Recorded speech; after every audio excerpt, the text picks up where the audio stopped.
Dr. Nishi Satish for presenting on subfoveal choroidal thickness and ganglion cell complex in hyperopic amblyopia recent trends.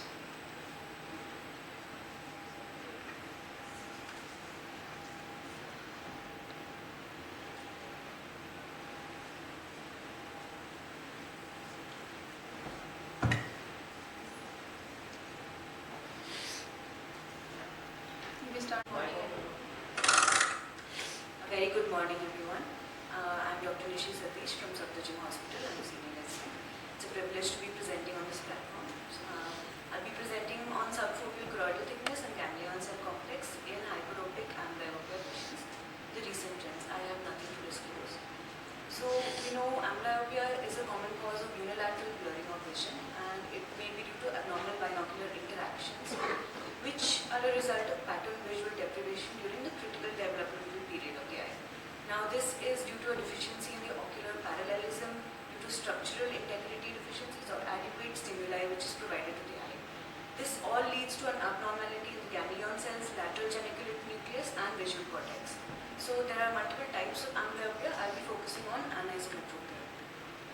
So, the purpose of my study was to evaluate the effect of hyperopic anisometropic amblyopia on the choroidal thickness and macular ganglion thickness there. So, we measured it in the amblyopic eye and used the control as the fellow eyes of the same patients. We took a total of 50 patients with bilateral hyperopia to eliminate the bias of hyperopia, and an anisometropia of more than one diopter of difference, and two groups were formed, the amblyopic eye and the fellow eye. And the age was taken as a broad range of 6 to 30 years, and the difference was at least one diopter. The exclusion criteria was all other causes of visual diminution and other types of amblyopia. So a detailed history and a good examination was done, a slit lamp examination to fundus examination for everyone, and amblyopia diagnosis was formed. Then we measured the choroidal thickness using the EDI OCT, using ST OCT, and the macular ganglion cell complex was taken using the posterior polar analysis and segmentation of the layers, adding all the 3 layers that make the ganglion cell complex. So everything was tabulated, and the SPSS version 28 was used for statistical analysis. A p-value of less than 0.05 with the confidence interval of 95% was used as significant. My age range, the mean was around 19 years, so we had a broad range of much older patients as well. And the average BCV of the amblyopic eye was log 0.06. The refractive errors, as we can see in the fellow eye, was around plus 1.15, and in the amblyopic eye was plus 3.7.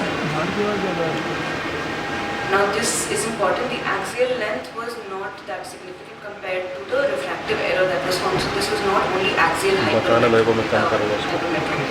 The subfoveal choroidal thickness using the EDI OCT was statistically quite significant as compared to the fellow eye, and the ganglion cell complex thickness was again significant compared to the fellow eye. Now what we did was, this was actually a cross-sectional observational prospective series, but we took 20 patients again and saw that if they had any treatment benefit, did the same test again, it found that it was statistically insignificant in the treatment group.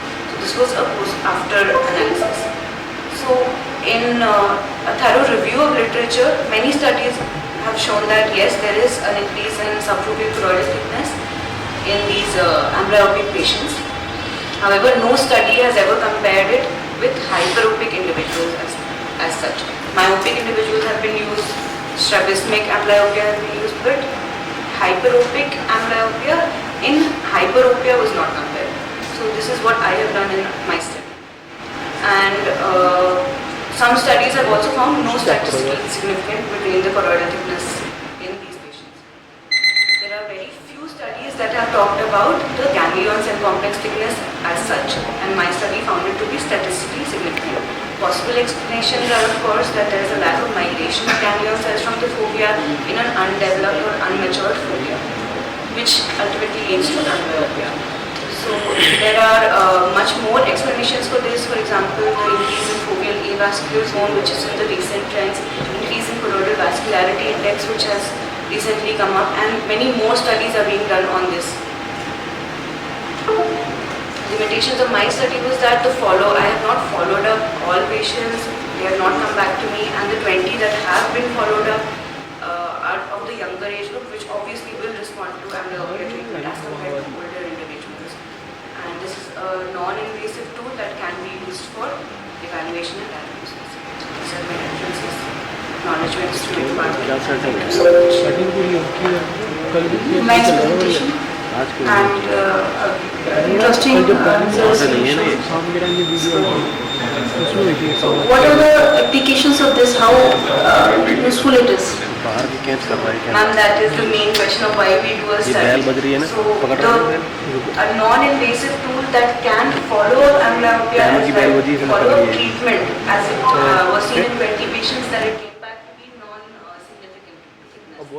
It's a very good diagnostic tool in my opinion, because amblyopia is a diagnosis of exclusion, and it's very difficult to monitor if a patient will respond or will not respond. You studied them pre-treatment and post-treatment or something? My first study, what started my study was just pre-treatment. When they are diagnosed as amblyopia, these are fresh patients who have come to know. They are diagnosed as amblyopia. I've done the AIOCMT and the posterior pole analysis on the same day. So that is the first measurement. And then the patient goes back, we of course start treatment. Even for older individuals, we do give a trial of treatment, although they do not respond. And 20 patients who came back with a good response to amblyopia therapy were again just for curiosity's sake and analyzed, and it came to be non-significant. So that was quite interesting that yes, this does respond to treatment. Nice. Any questions? Thank you so much. Okay. Hello अब बोलो hello hello ये आवाज़ आ रही है I know that. I know that. Next paper has to be presented by Dr. Uma Maheshwari. Dr. Uma Maheshwari is available here.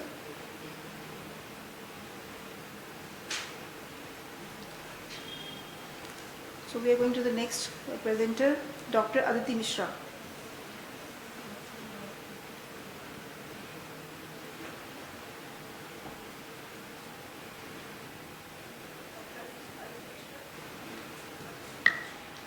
Dr. Aditi Mishra.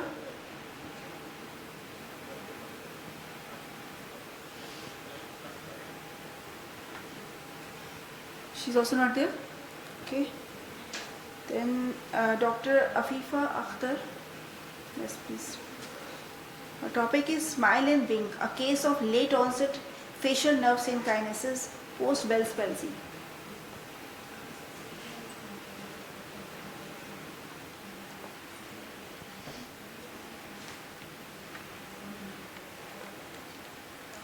Good morning.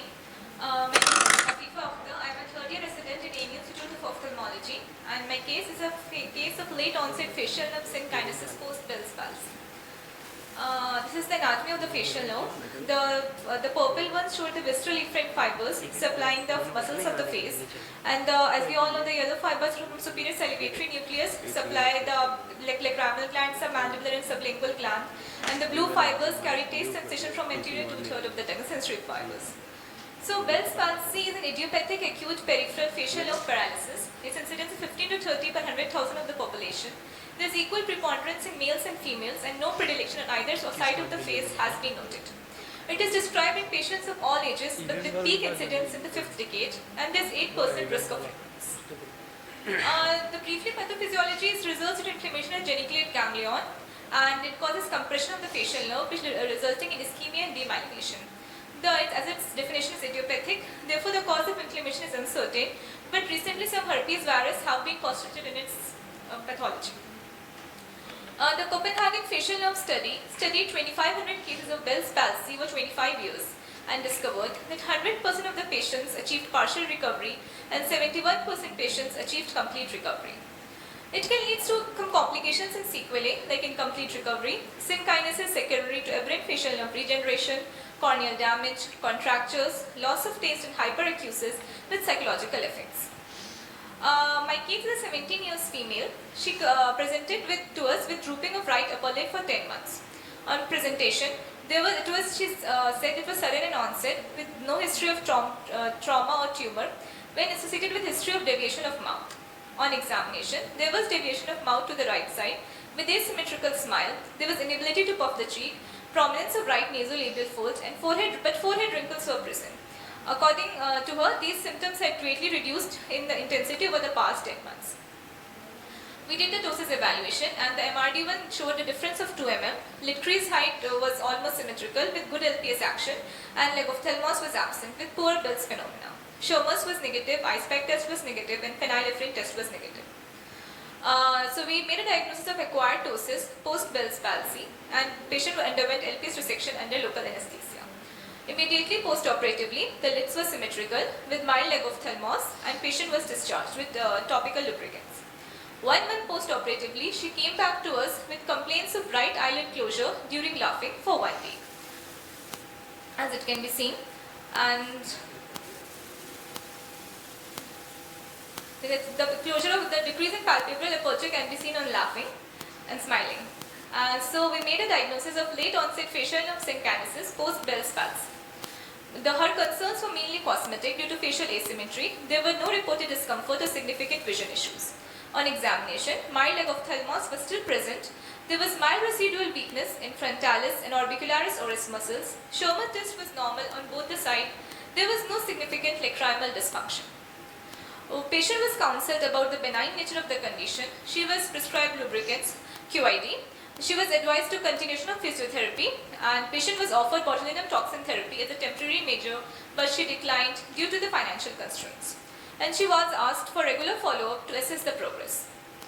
Briefly about the synkinesis of the facial nerve. It's the involuntary movement of one part of the face when another part is intentionally moved. It occurs due to aberrant nerve regeneration following nerve injury, where facial nerve fibers that previously controlled specific muscle groups now connect to different muscle groups.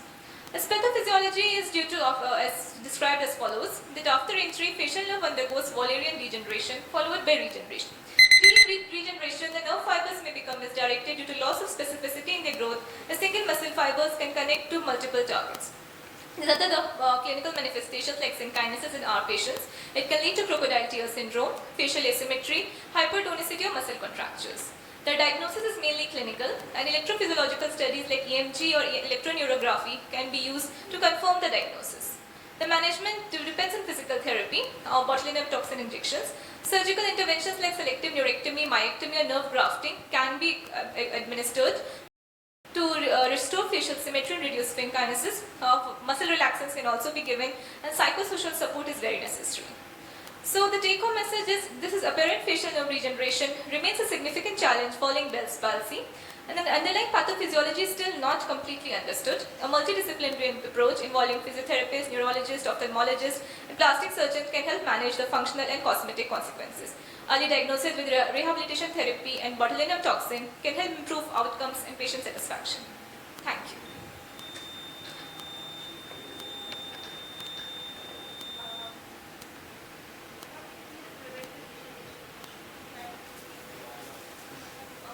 Preventive measure for development of syn.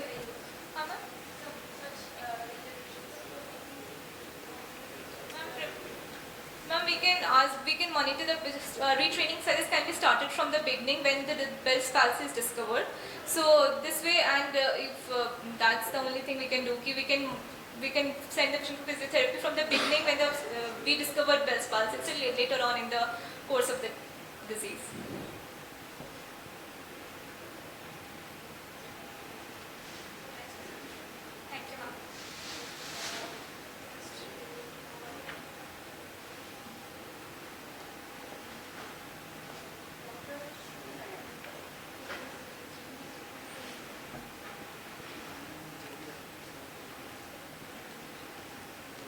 I am presenting a case today on bilateral optic nerve peritonitis. Optic nerve perineuritis is a rare inflammatory disorder where the inflammation is confined to the optic nerve sheath and it presents as eye pain with variable visual complaints. It is very important to distinguish between optic nerve perineuritis and optic neuritis because there is significant therapeutic and prognostic differences between the two. Here we report a rare case of bilateral optic nerve perineuritis in a young female patient of TB meningitis with no other fundus findings of ocular tuberculosis. A 23-year-old female patient who was a known case of TB meningitis on antitubercular therapy was referred from the Department of Pulmonary Medicine with complaint of gradual onset of headache since 5 days, periocular pain and blurring of vision in both eyes. She had been undergoing treatment for TB meningitis since 5 months and there was drug-induced liver injury, so she was on modified ATT regimen at the time of presentation. She was also on medications for PCOS. On examination, the visual acuity in the right eye was 612 and the left eye was 618 parts. The best corrected visual acuity came to 69 parts in the right eye and 618 in the left eye. Pupils were round regular reacting to light in the right eye and there was a RAPD grade 1 in the left eye. The IOP as measured by NCT was 14 mm of mercury in both eyes. On fundoscopy, we found a peripapillary ring-shaped elevation which was more in the left eye as compared to the right eye and there was superotemporal pallor of the optic disc in the left eye. And Humphrey's visual field perimetry revealed an inferonasal field defect in the left eye which was correlated to the superotemporal pallor of the optic disc in the left eye. An MRI orbit revealed mild bilateral prominent optic nerve sheath. And there was perineural enhancement in the coronal section, which is called as donut sign, which is significant for optic nerve perineuritis. And on treatment, we started tablet dexamethasone at dose of 0.1 milligram per kg per day, thrice daily for 14 days. Then it was tapered over 6 weeks. Tablet methylcobalamin 1500 microgram once daily for 6 weeks was given. And after 1 month follow-up, the visual acuity in the right eye was 6.9 and best corrected visual acuity in the right eye was 6.6. In the left eye, it was 6.12 and best corrected visual acuity was 6.9. There was no color vision deficiency in both eyes. Anterior segment was within normal limit in both eyes, but pupil, there was a persisting RAPD grade 1 in the left eye. And fundoscopy findings were same, peripapillary ring-shaped elevation in both eyes with temporal pallor of optic disc in the left eye. After 2 months follow-up, the best corrected visual acuity in the right eye and the left eye were both 6.6 and near vision came to N6. Anterior segment was within normal limits. The pupil, there was a persisting RAPD in the left eye and the fundoscopy was within normal limit in both eyes. However, the patient complained of a persisting headache, so she was referred to the Department of Neurology who advised her treatment tablet flunarizine, amitriptyline, tablet topiramate and tablet naproxen. And at 6 monthly follow-up, there was no episodes of recurrence and the visual acuity remained same in both the eyes. Coming to the discussion, ocular involvement occurs in patients with tuberculosis as a result of direct spread or direct local extension or hypersensitivity response to distant infection. And optic nerve perineuritis is often mistaken for optic neuritis, leading to delayed diagnosis and inappropriate treatment. The mean age of presentation in optic perineuritis is of the older age group, 40 to 60 years. In our patient, it was a younger patient. It has a female predilection. Usually it is unilateral, but in our case, it was bilateral. And unlike optic neuritis, optic nerve perineuritis is not self-limited. Optic nerve perineuritis requires a longer dose of oral corticosteroids with gradual tapering, otherwise it can lead to relapse. And if it presents early and is treated early, the visual prognosis is excellent and MRI utilization is crucial for the diagnosis. So our take-home message is prolonged inflammation of the optic nerve sheath or extension to involve the optic nerve can lead to vision loss. That is why early diagnosis and appropriate treatment is important. We have to do regular follow-up to check for relapse. And visual outcome is excellent with good prognosis. Thank you. Nice presentation. It's nice presentation. So you know that ocular tuberculosis is really difficult to diagnose sometimes. Yes. And it's good that the treatment was already ongoing in this patient. Yes. So then it's a good. What are the in the review of literature, what is the incidence of this type of perioptic neuritis? Usually it is around You must have studied some Yes, ma'am. Yes, review, ma'am. some literature. 14 to 20 per 100 cases. 14 to 100, 14 to 20 for 100 cases. And They developed in this. COVID, it all did a study. Okay. And there, it had 14 to 14-20% patients may develop perineuritis. perineuritis. Yes. Okay, it's quite frequent then. Yes, ma'am, but it is generally underdiagnosed, which is mistaken for optic neuritis usually, and that is why. Right. So it should be the awareness towards this should be increased. Yes. So that because many times the patients are not who are already on treatment for pulmonary tuberculosis or any other tuberculosis, they are not reaching the ophthalmologist. Only when they have some symptoms, they come. So as we usually get the patients referred for ethambutol toxicity and all that, similarly this should also be more made aware to the general physicians Yes. in general. So good presentation. Thank you. Right. Next.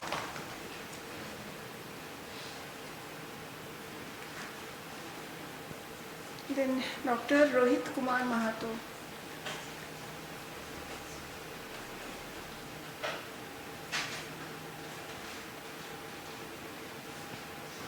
Good morning everyone. The topic of presentation is to assess different type of neurological association with childhood exotropia in patients attending tertiary care center Jharkhand. Strabismus is a common childhood ocular condition estimated to affect 2% to 4% children between 6 months and 5 years of age. It is defined as the outward deviations of either one or alternate eye which can be present intermittently or be persistent, seen in 1 to 2% of pediatric population. The most common pattern of progression in exotropia is exophoria in the initial stages, progressing to intermittent exotropia, and finally constant exotropia is the most advanced stage and left untreated. Small exophoria is usually resolved by 4 to 6 months of age. Exotropia can be concomitant or incomitant. Concomitant exotropia is further divided into congenital, primary sensory, or consecutive exotropia. Incomitant is divided into paralytic, AVX pattern, or restrictive. My aim was to identify different types of neurological association with childhood exotropia. It was a hospital-based observational study. Duration was 18 months. Sample size was 261 patients with childhood exotropia. Inclusion patients with clinical diagnosis of childhood exotropia is less than 16 years and exotropia greater than 10 present diopter. Exclusion criteria include patients with consecutive exotropia, patients with history of strabismus surgery, and patients who have lost to follow. Data were collected using structured proforma, which includes demographic data, age of onset, birth history including full-term or preterm birth weight, and any developmental delay noted by parents. Ocular examination include visual acuity with age-appropriate charts, binocular functions, and hysteresis test. Motility evaluation, strabismus measurement, age-appropriate cycloplegic reflection for children less than 8 years, and for dry reflection for 8 to 16 years. Complete slit lamp examination of anterior and posterior segment to look out for any ocular abnormality. Coming to results, out of 261 patients, 139 were females, 125 were male.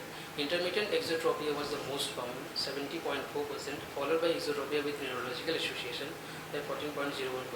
We found that the most common neurological association was developmental delay at 45.94%, and the least common was cerebral hemorrhage, that is 2.7%. Exotropia with neurological association had significantly earlier age of presentation as compared to other types. This is the graph showing the intermittent exotropia was 70.45%, followed by neurological association, that is 14.01%, and the least common is paralytic. Graph showing the causes of exotropia with neurological association, in which we can see that developmental delay is 45.94%, followed by hypoxic ischemic encephalopathy, and the least common is cerebral hemorrhage. The pie chart showing the 39% of preterm birth and 56% of low birth weight is associated with exotropia with neurological association. These are some of the pictures which I collected during my study period. Coming to conclusion, this study includes large number of cases of childhood exotropia in which intermittent exotropia was the most common. Exotropia associated with neurological association includes significantly more number of preterm and low birth weight children.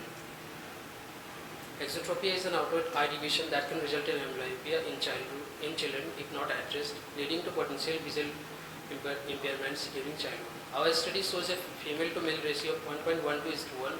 Harity et al. Reported had a high proportion of females, that is 60% compared to men 40% in primary exotropia cases, while Mohney et al. Found no gender preference in childhood exotropia cases. Our study found that the median age of presentation is 72 months, indicating a delay in visiting in ophthalmology clinic. This may be due to the lack of awareness among the people.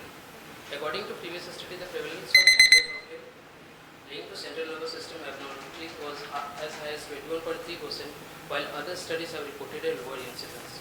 Our study reported a 14.01 cases of neurological association. This high prevalence may be due to the brain damage occurring during the critical development period of the first 3 to 4 years of life.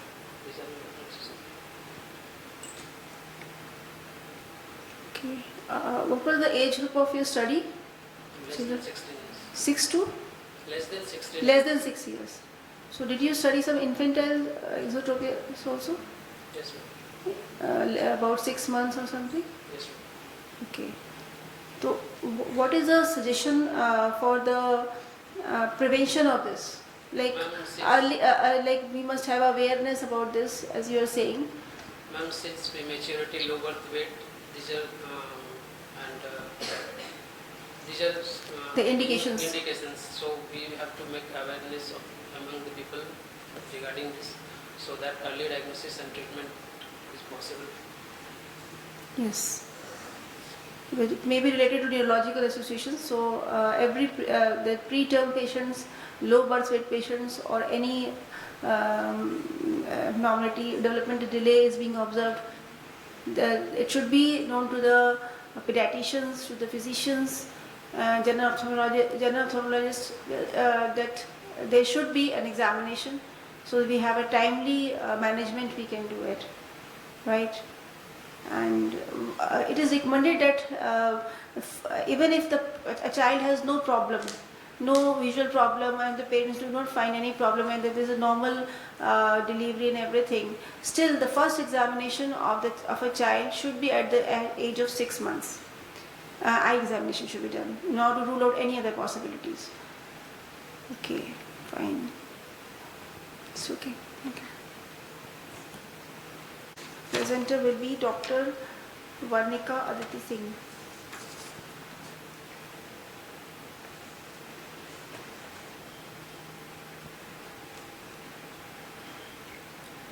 Good morning everyone. The topic of my presentation is dysthyroid optic neuropathy and management with high dose intravenous methylprednisolone.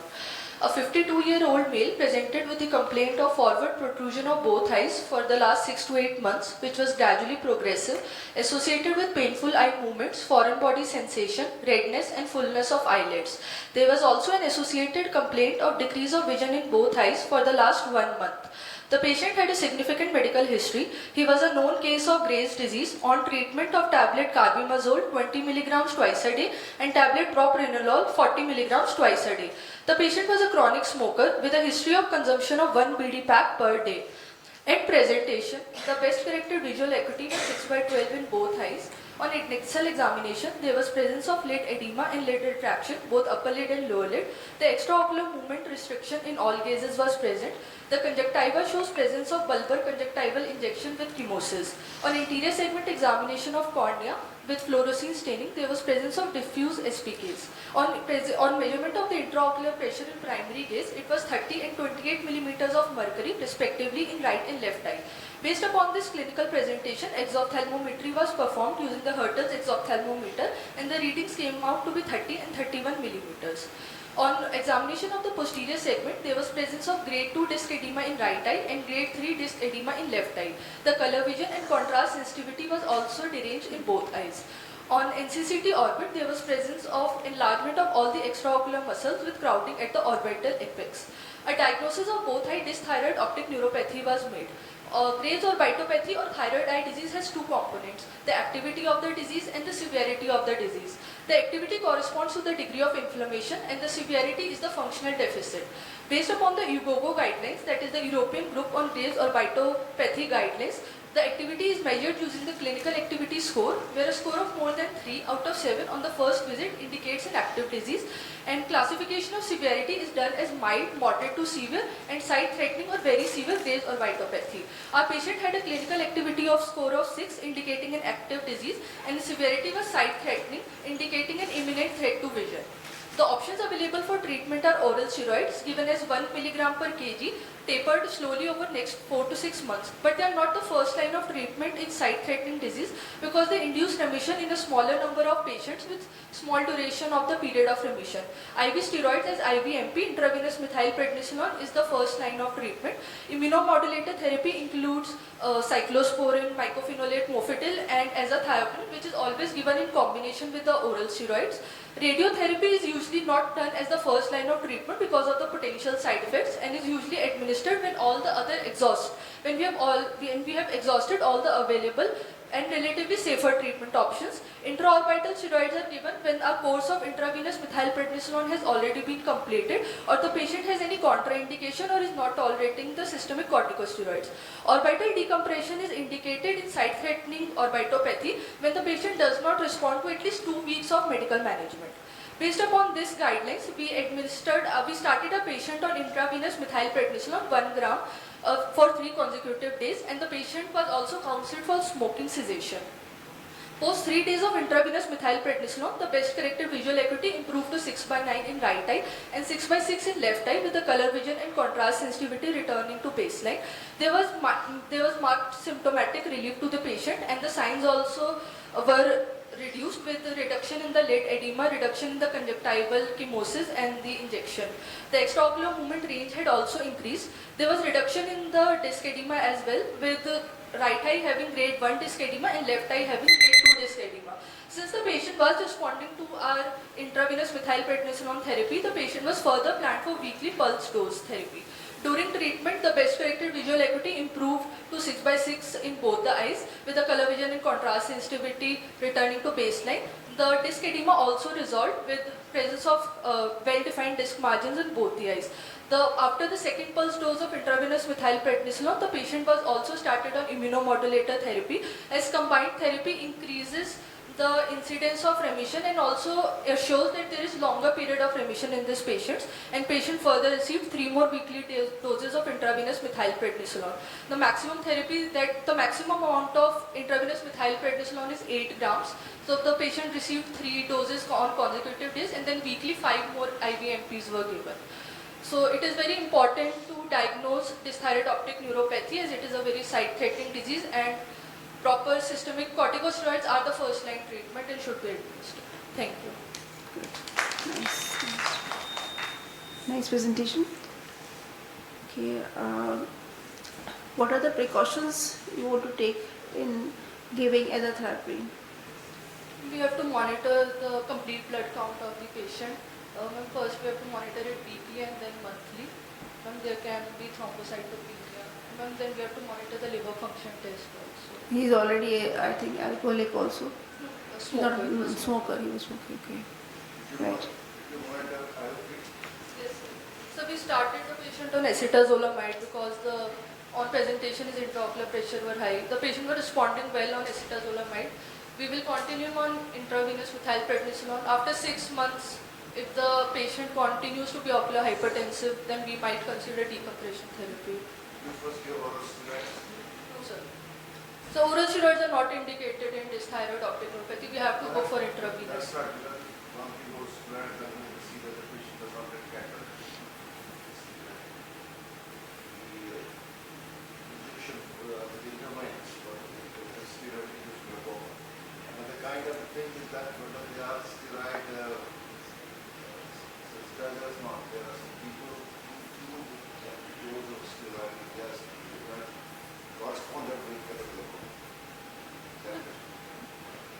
So we have to give them IVM. No, that's right.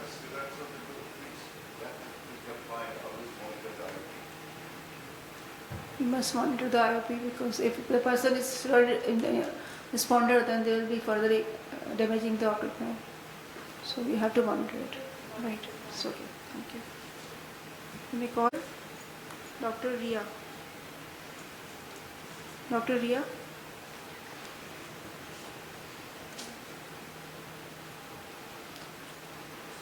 Dr. Ria is not there. Dr. Indu Yadav.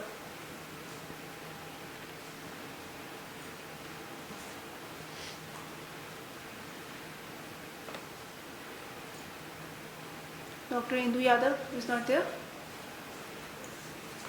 Okay. Dr. Indu Yadav, Dr. Ria, I'm just repeating the names of the presenters who are not yet reported. Dr. Uma, Dr. Aditi, Dr. Ria and Dr. Indu. I think they are not there. Okay. Now we are going to Dr. Deepthi Gangwar. Is she there? Please present your case.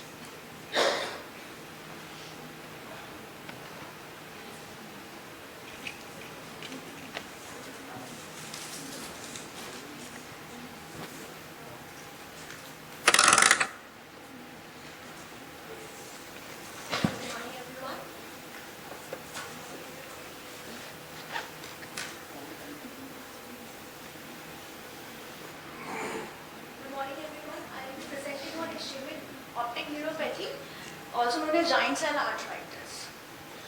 Giant cell arteritis is the most common primary vasculitis in adults, involving medium and large size vessels in elderly age. It is considered a medical emergency due to its potential to cause permanent visual loss. Due to GCA, is arthritic anterior ischemic optic neuropathy. I will be presenting two cases of GCA. First one being a 62-year-old non-diabetic, non-hypertensive male who came with the chief complaints of sudden painless decrease in vision in left eye since 3 months. He was earlier diagnosed with optic neuritis in left eye and was treated with IV methylpred followed by oral steroids in tapering doses, which he stopped a week prior to the presentation. Earlier, his general physical examination and vitals were within normal limits. On examination, in left eye, the visual acuity was counting finger at 1 feet. There was RAPT in left eye, and in fundus examination, the left eye had pallidus edema. IOP was normal in both the eyes. On local examination, on palpation, superficial temporal artery over the left side was hard, tender, and cord-like non-pulsatile. Earlier investigation showed normal CBC lipid profile in ESR counts, whereas CRP was little bit raised. On repeat investigation in our OPD, the CRP and ESR were quite raised. So we made, on the basis of clinical examination and investigations, final diagnosis of AION left eye due to occult GCA. And patient biopsy was taken on the next day and was restarted on IV methylpred for 5 days, followed by oral steroids 1 milligram per kg body weight in tapering doses. Superficial temporal artery was palpated to assess the patency. LA 2% was given, and with the help of caliper, 3 cm of artery was measured and dissected. And was sent for sample was sent for histopath. On histopath, it demonstrated the presence of chronic inflammatory infiltrates in the adventitial and medial layers, accompanied by arterial wall calcification. The second case is about a 58-year-old male, non-diabetic, non-hypertensive female, who came with the chief complaints of sudden painless loss of vision in right eye for last 3 weeks. Patient also gave history of pain in the jaw while eating and generalized body ache more in the neck and shoulder area 2 weeks prior to the vision loss. She visited to a local ophthalmologist and the medical record showed her vision to be PL positive and RAPT right eye. This edema with pallor and superficial hemorrhages were reported and no proper diagnosis was noted in her records. General physical examination was normal and superficial temporal artery pulsation were feeble but non-tender and it was not hard. On ophthalmic examination, in right eye, the vision was PL negative, and in left eye, it was 612 with pinhole improving to 6.6 part. There was RAPT in right eye, and right eye fundus showed pallidus edema with superficial hemorrhage. Earlier investigations had raised ESR, but CRP records were not available as she was not asked for it earlier, and rest investigations were normal. On repeat investigations, the ESR and CRP both were raised. So we made a diagnosis of AION due to GCA along with the systemic symptoms. Patient was then sent for USG of superficial temporal arteritis, which showed a doubtful halo sign, and patient was planned for vessel wall MRI. Oral steroids dose was increased to 60 mg as CRP levels were still on the higher side. Result, case 1, based on the above mentioned history and clinical examination findings, blood investigation results, we made a diagnosis of ocular GCA without any systemic associations. And in second case, it was GCA with systemic symptoms.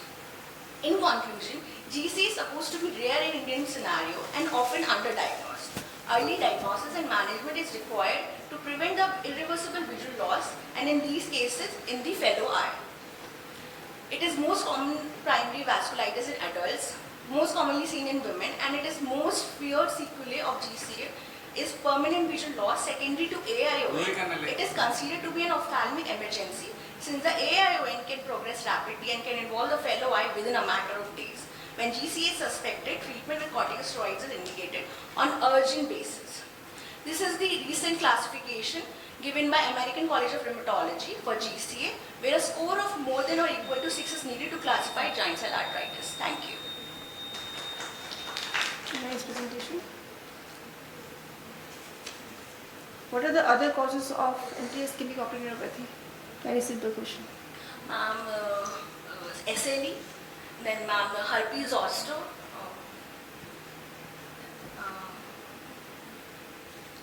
Okay. Right. And how do you differentiate it from posterior ischemic optic neuropathy? These are very basic questions I'm asking. yes ma'am. Ma'am, posterior involves the retrolaminal part of the optic nerve. Yeah. And ma'am, there the posterior ciliary artery is involved in the anterior one, whereas in this the short posterior, See,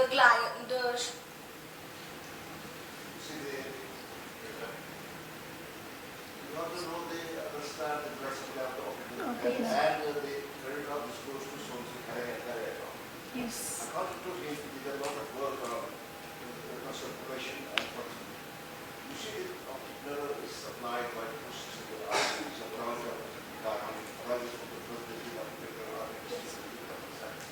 According to source and carry, process of the artery after sometimes it is as a circular distribution to choroid and epichloride. If there is a problem with the blood supply, you cannot change over the choroid, but the epichloride characterized by the current regeneration of the optic nerve. According to source and carry, it is not the blood that pushes the artery and epichloride. It depends upon the difference of intraocular pressure and if the pressure is high, filling in the posterior artery is better. Source and carry revolutionized the concept of ischemic optic neuropathy. He was an Indian who worked in anatomy and later on. It's a very nice review article of. There are a lot of, you should see, everybody sees, we are also thought, there are a lot of articles on what's, when I did my MS in 1957, I got a question of what are the recent advances in the universal level where I had, it's all because of social media. So, ischemic optic neuropathy is, as I have told you have told that it is anterior ischemic neuropathy, then posterior ischemic neuropathy, and the blood supply and ocular perfusion. The role of ocular perfusion is very important in this, as sir has said, and it's very important. Okay. As a student, few As a things student. which you remember about the years of arthritis are tendon tortuous, with the difference, circular distribution of posterior ciliary artery. Posterior ciliary artery. This raised PSR, alternate field defects, and the renal trauma. These are some of the basic things which are in the institute of fellowship of advanced studies. And the diagnostic, as you rightly said, is wide biopsy.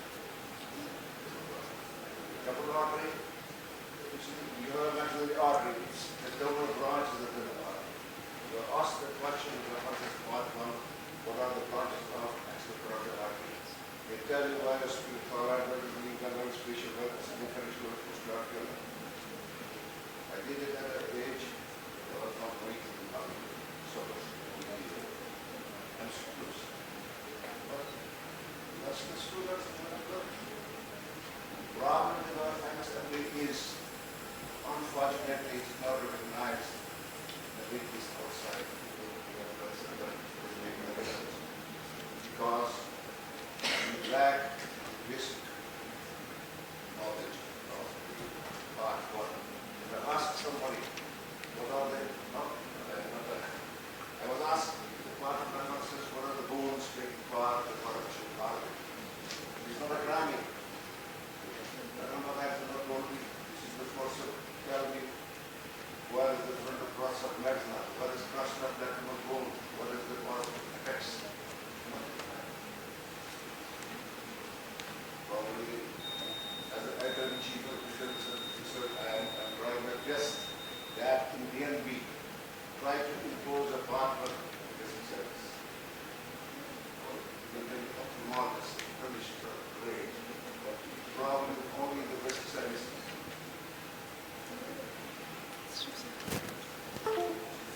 now I'm calling Dr. Ridhima Juneja for her next presentation, who may make the greater mosquito.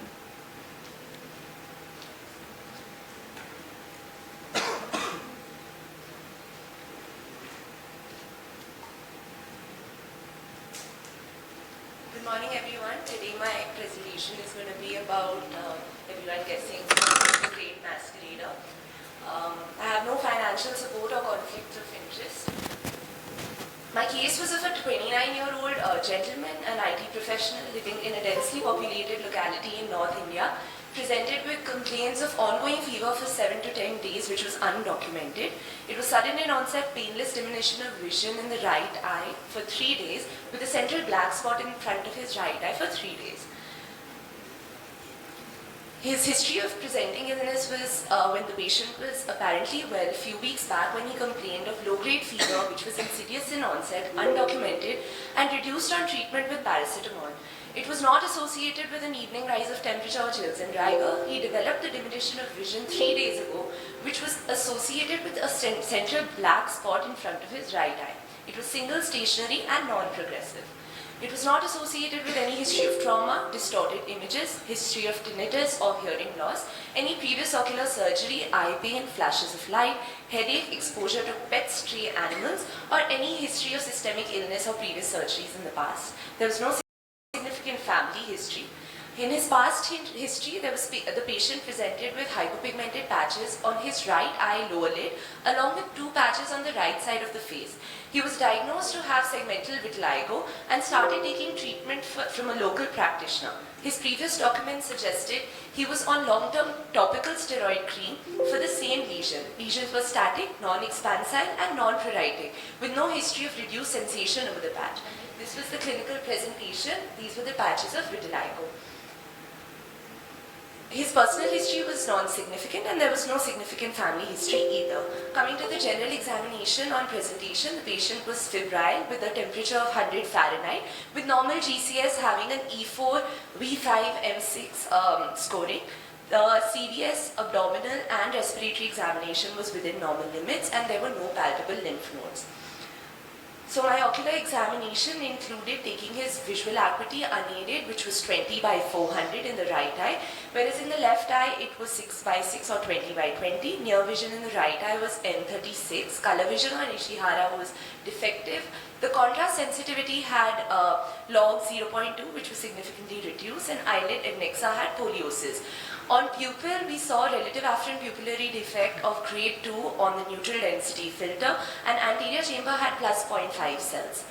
Coming to the fundus examination on distant eye ophthalmoscopy, both eye fundal globe was present. On slit lamp biomicroscopy with a 90D lens, we looked for the disc which was elevated and had obscure disc margins with obliterated major vessel. Also associated diffuse macular edema with striae were noted. On indirect ophthalmoscopy, there were dilated and tortuous vessels and foveal reflex was absent. Foveal contour was blended with stria and macular edema and periphery was within normal limits. Coming to the OCT macula, we saw the patient to have right eye neurosensory detachment with cystoid macular edema. These were his clinical pictures. As we can see, there was striae at the macula and grade 3 macular disc edema on the modified Friesen scale, whereas the left eye was normal. Coming to the OCT macula, as we can see, the foveal contour was disrupted. The intraretinal layers had cystoid edema and there was neurosensory detachment right at the fovea, decreasing his vision. Coming to his OCT RNFL, we saw significant disc edema with average RNFL of 211 micrometers. So my differential diagnosis were right eye neuroretinitis with vitiligo, which could be because of ocular tuberculosis being the most common diagnosis amongst the Indian population. Then according to our Western population, as we see Bartonella Hensley as one of the most common, and Vogt-Koyanagi-Harada syndrome with integumentary findings. So the vitiligo was confusing us with this diagnosis, and of course non-arteritic anterior ischemic optic neuropathy. So we went for investigations and saw that ESR was markedly raised to have 31 mm per hour, and we had Montu test which was raised, which would be raised in almost all of us. So 30 mm in duration of mod 2, but what was surprising to us was that the antibody for Bartonella was positive, which is very unlikely in an Indian population, but our IgG levels, which would normally be 1:128, came out to be 1:320 in our patient. That gave me the working diagnosis of right eye neuroretinitis due to Bartonella Hensley. So my treatment was, patient was started on oral doxycycline 100 mg twice a day. For 2 weeks, first week, patient came back with improved vision dramatically, which was up to 20/200. On second week, re-evaluation was done and the patient came to 20/32. With continued treatment, color vision improved, his contrast sensitivity improved, and there was no significant visual field defect. This is his clinical picture. As we can see, the patient had only residual exudates, which take approximately 3 to 6 months to actually resolve. However, his foveal contour came back to normal. So we only have residual exudates with foveal contour coming to normal, and the patient was continually followed up. Also, his average RNFL, which was initially at 211 micrometers, came to 101 micrometers, which was a drastic change. Then we looked at the visual fields, which were absolutely normal. The patient was happy, and we asked him to follow up with us with oral doxycycline given for another 4 weeks, 100 mg twice daily. Total treatment of 6 weeks of oral doxycycline was given, and the patient is currently asymptomatic, and we are yet to follow him up. So this was my presentation. I just want to say that it is not always TB as we commonly mistake, and it's a simple course of oral doxycycline can actually avoid us from giving a patient combutol toxicity, which is a dreaded complication where the patient comes with reduced vision and goes with reduced vision. So just a simple course of oral doxycycline, and I know the IgG levels are slightly expensive to get done. It approximately costs about 10,000 and for the patient it would be 15,000, but it might just be worth it to give them a doxycycline course. Thank you so much. Nice presentation.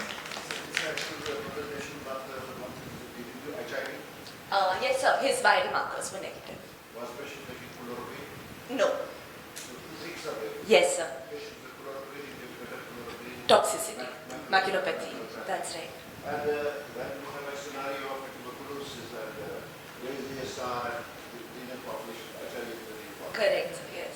And another thing is that once, as you rightly say, confusing people when there is a vitiligo, you just think about Absolutely, yes. But our indigumentary findings are much later. It comes in the convalescent stage, whereas in VKH, our vision drops earlier with cranial nerve palsies, which is more acute. But our patient only had a 3-day history, and the vitiligo patches were very, very old.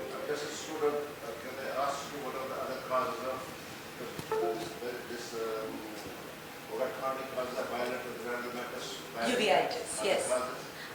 So bilateral uveitis could be due to SLE, Wegener's granulomatosis. It could be, of course, because of tuberculosis, syphilis, toxoplasmosis, sarcoidosis. Sympathetic ophthalmia, Yes. HIV, Yes, sir. infectious tumors, and Thank Good you. presentation. Thank you.